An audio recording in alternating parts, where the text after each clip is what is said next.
Welcome to Introduction to Business.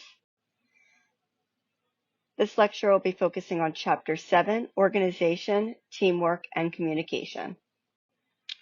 The learning objectives for this chapter include explain the importance of organizational culture, describe how organizational structures develop, describe how specialization and departmentalization help an organization achieve its goals, determine how organizations assign responsibility for tasks and delegate authority, compare and contrast some common forms of organizational structure, distinguish between groups and teams, identify the types of groups that exist in an organization, and describe how communication occurs in an organization. Organizational culture refers to a firm's shared values, beliefs, traditions, philosophies, rules, and role models for behavior. It also refers to as corporate culture or organizational culture, which exists in every organization regardless of size, type, product, or profit object. In a sense, the organization's culture provides a detailed map for employees and outsiders as to how the organization functions. A firm's culture may be expressed formally through codes of ethics, memos, manuals, and ceremonies. A firm's culture may be expressed informally through dress code, work habits, extracurricular activities, and stories. A firm's culture is more commonly expressed informally. When values and philosophies are shared by all members of an organization, they will be expressed in its relationship with stakeholders.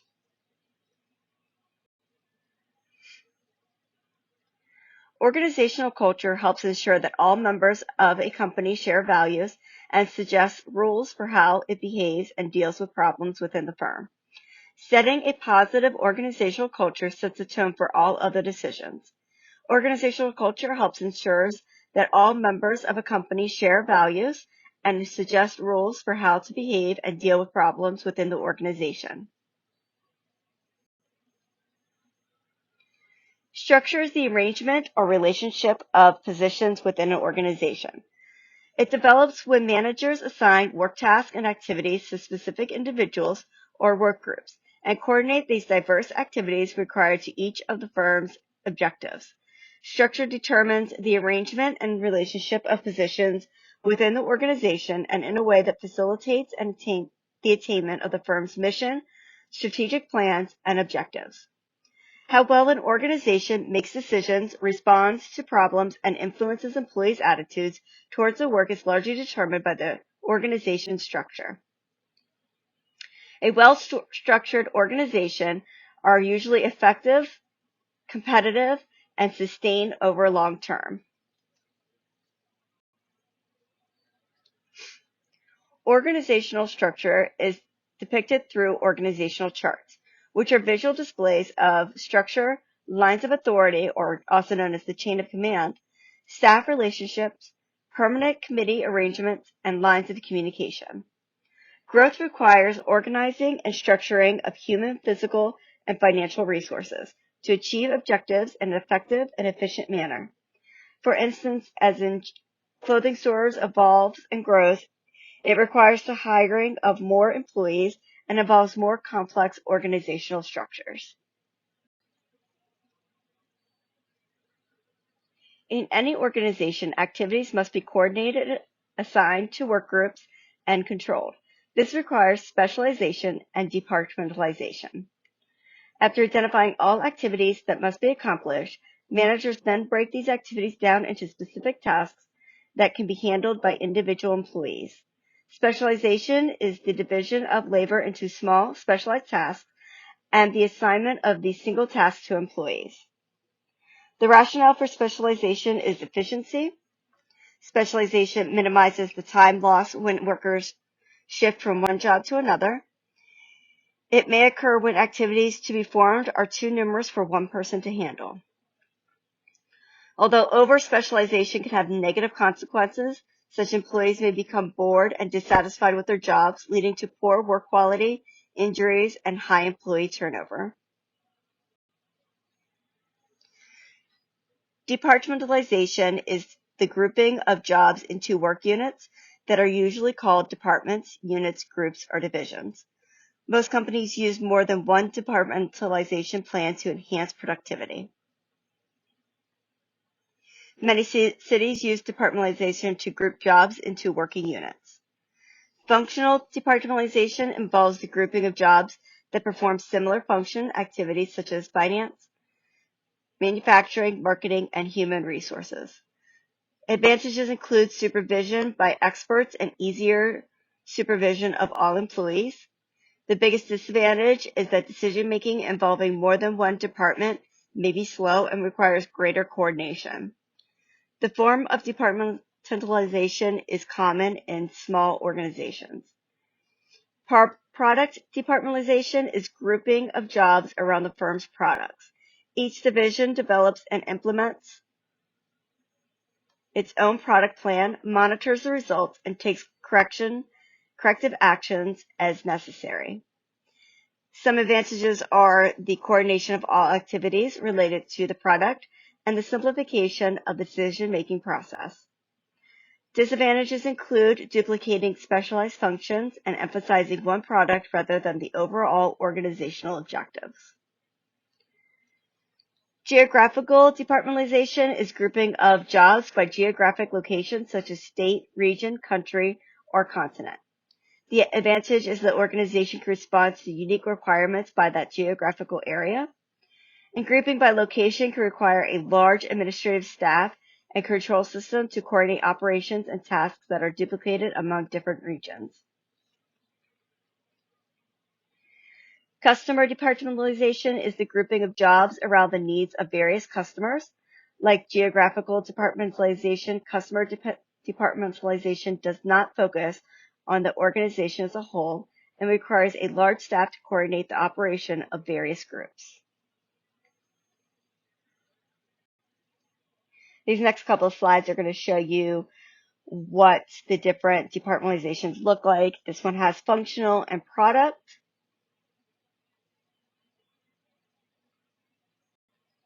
And this next slide shows geographical and customer.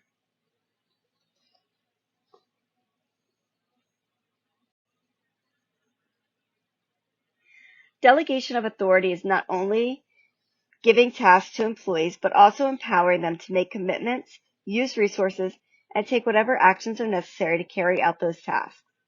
Delegation gives a responsibility or obligation to employees to carry out assigned tasks satisfactorily. The principle of accountability means that subordinates who accept an assignment and the authority to carry it out are answerable to the superior for the outcome. The process of delegation establishes a pattern of relationships and accountability between superiors and the subordinates. However, the act of delegating authority to a subordinate does not relieve the superior of accountability for the delegated job.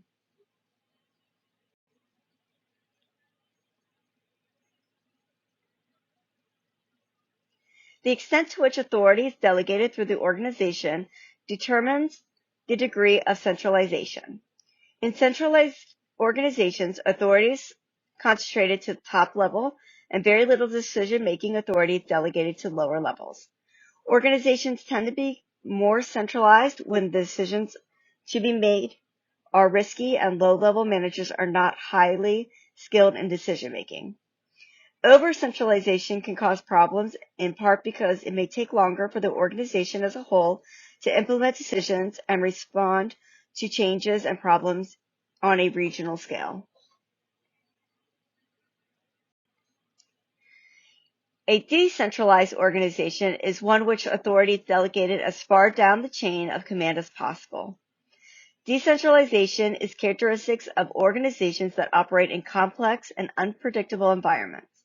Lower-level managers who interact with external environment often develop a good understanding of it and are able to react quickly to changes. The delegation of authority to lower-level managers may increase productivity, and decentralization requires the low-level managers to have strong decision-making skills. In recent years, the trend has been towards a more decentralized organizations. There's no simple guideline as to how many subordinates managers should manage, but top experts suggest top managers should not directly supervise more than 4 to 8 people. Lower level managers who supervise relatively routine tasks can manage a larger number of subordinates. Span of management refers to the number of subordinates who report to a particular manager. A wide span of management exists when a manager directly supervises a large number of employees. A narrow span of management exists when a manager directly supervises only a few subordinates. A narrow span is appropriate when superiors and subordinates are not close together. The manager has many other responsibilities, frequent interaction is needed, and problems are common. A wide span is appropriate when superiors and subordinates are close together. The manager has few other responsibilities. A lower level of interaction is needed, and few problems arise. Subordinates are competent and operating procedures are in existence. Narrow span are typical for centralized firms, while wide spans are more common in decentralized firms. A company with many layers is considered tall. Its span of management is narrow, administrative costs are usually higher, and communication is slower. Organizations with few layers are considered flat and have wide spans of management, and this type of structure managers perform more administrative duties and spend more time supervising and working with subordinates. Companies that decentralize flatten their structure and widen their span of management, often by eliminating layers of middle management.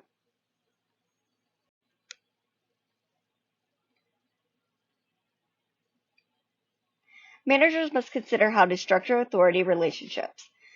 They can structure the structure of the organization or an organizational chart. Common structures are line structure, line and staff structure, multi-divisional structure, and matrix structure, which we will cover over the next couple of slides. Line structure is based on direct lines of authority from top executives to the lowest level employee. Line structures are the simplest form and most common in small businesses. An advantage of the line structure is clear chain of command that enables managers to make decisions quickly. A mid-level manager needs to consult only his or her immediate supervisor and not several people.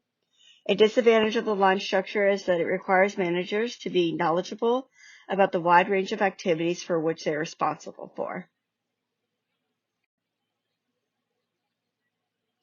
And here's an example of a line structure. They're using a convenience store as the example.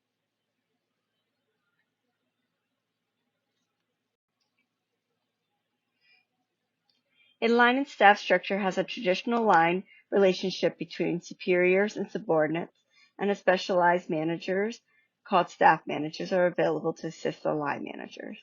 Line managers are directly involved in the operation of the business, while staff managers provide advice and support on specialized matters.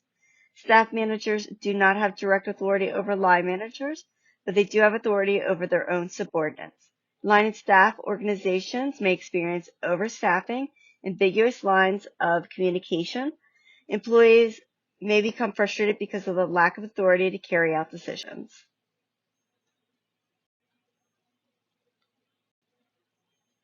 Here's a flowchart that shows you the line and staff structure.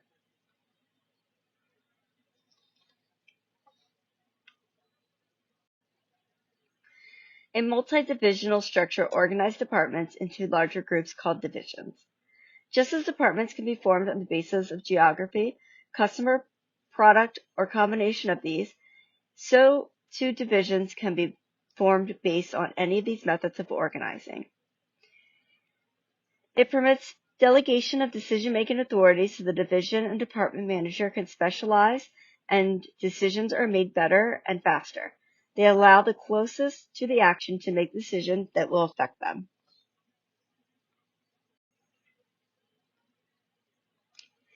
A matrix structure, often called project management structure, sets up teams from different departments by creating two or more intersecting lines of authority. Employees are responsible to two managers, and matrix structures are usually temporary. Team members go back to their functional or line department after a project is finished. An advantage of matrix structure is that is that this form of organization provides flexibility, enhances cooperation and creativity, and enables organizations to respond quickly to changes.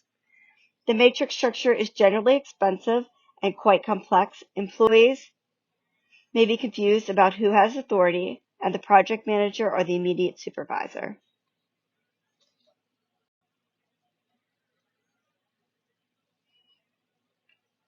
And here's a flowchart that shows a matrix structure.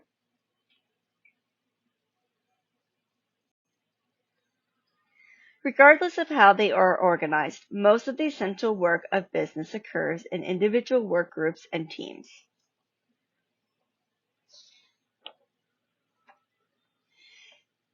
A group has been defined as two or more individuals who communicate with one another, share a common identity, and have a common goal.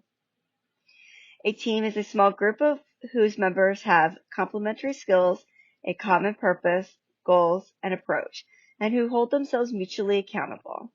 All teams are groups, but not all groups are teams. Work groups emphasize individual products, individual accountability, and even individual leadership.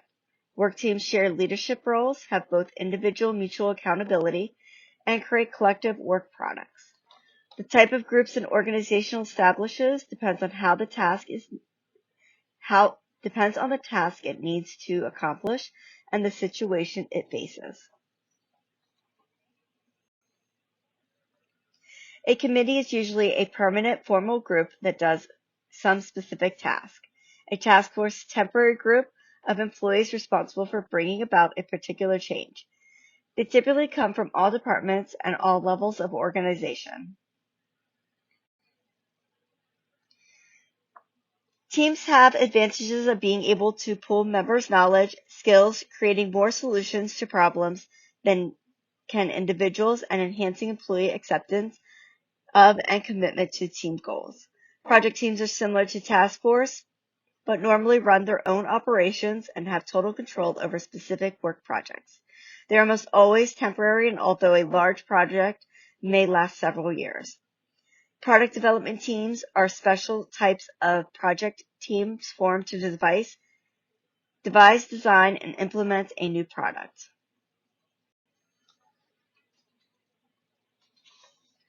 Quality assurance teams or quality circles are fairly small groups of workers brought together from throughout the organization to solve specific quality, productivity, or service problems.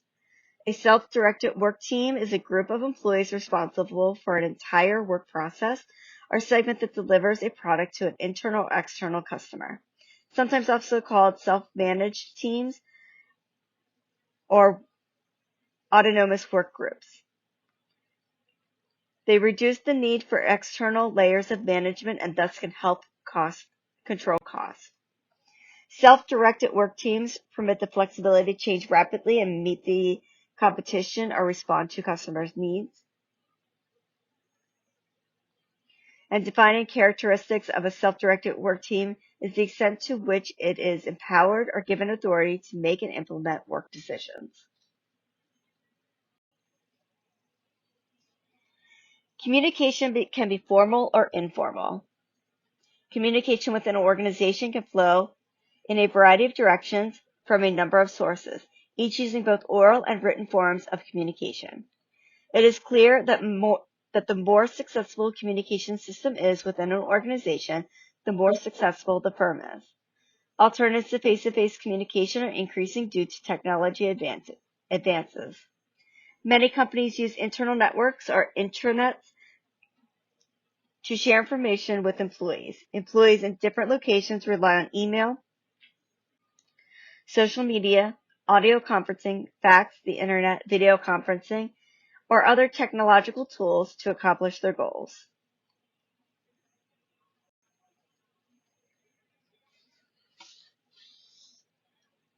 Formal channels of communication are intentionally defined and designed by the organization. They represent the flow of communication within the formal organizational structures as shown on the organizational chart.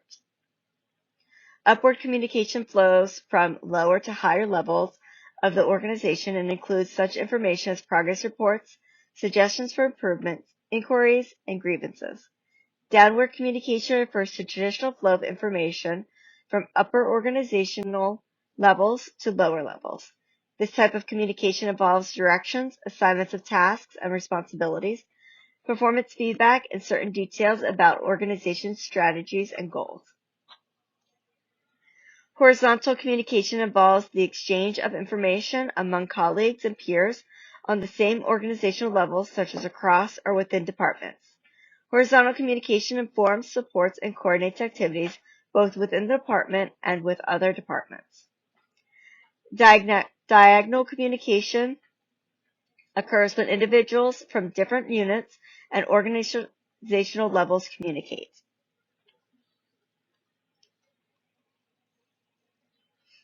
Some informal communication channels include friendships and other non-network social relationships and social relationships. A grapevine is an informal channel of communication, separate from management's formal official communication channels. The channel through which most significant information communicate from is through the grapevine. Information is passed along the grapevine may relate to job or the organization, or it may be gossip and rumors unrelated to either. Managers who understand how the grapevine works can utilize it by feeding its facts to diminish rumors and incorrect information. They can also obtain valuable information from the grapevine that could improve decision making. Technology advances have created problems with employees misusing their time and electronic devices at work. Many companies find it necessary to monitor employees' computer usage while they are working. Instituting practices that show respect for employee privacy but do not abdicate employer responsibility are increasingly necessary in today's workplace. Artificial intelligence is having significant impact on the workplace, helping with monitoring, benchmarking, and understanding how employees feel about their jobs. Without effective communication, the activities and overall productivity of projects, groups, teams, and individuals will be diminished.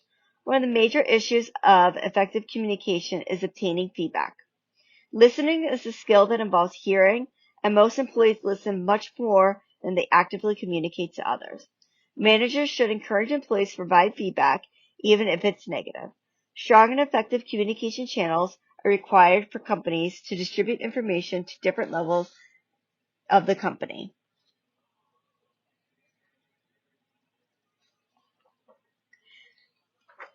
Communication is necessary in helping every organizational member understand what is expected of him and her. Many business problems can be avoided if clear communication exists within the company. The use of Zoom and WebEx for video conferencing, team collaboration, and even daily communication between employees is changing the work environment. Email is still one of the most dominant forms of workplace communication in many offices. Again, thank you so much for taking the time to listen to this lecture. If you do have any questions about the lecture, the course content, or even the assignments, please don't hesitate to reach out to me.